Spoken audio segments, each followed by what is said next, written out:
फुर्सद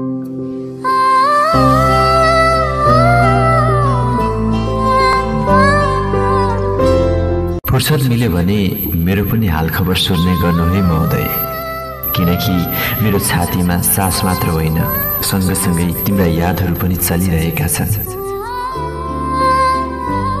मैले धेरै कोसिस गरेँ आफूभित्रको आफैलाई खोज्न, तर तिमी बाहेक कोही भेटिन माया।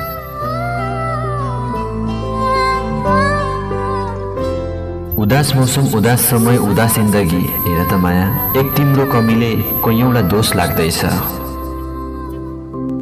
जिन्दगीमा दुई चिजको पर्खाइ छ, एउटा तिमी, अर्को मृत्यु। जो पहिला आउँछ उसैको भइदिन्छु है माया।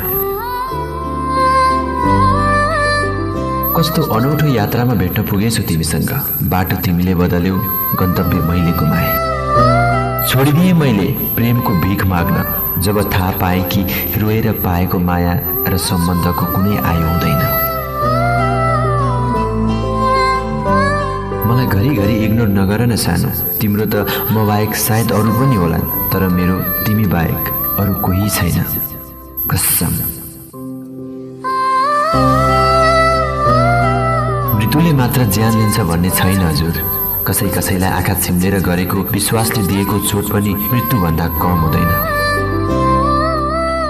हाँसेर पनि हेरे, रोएर पनि हेरे, कसैलाई पाएर र गुमाएर पनि हेरे, अनि थाहा भयो कि जिन्दगी त्यसैले जिउन सक्छ जसले एक्लै जिउन सिक्यो।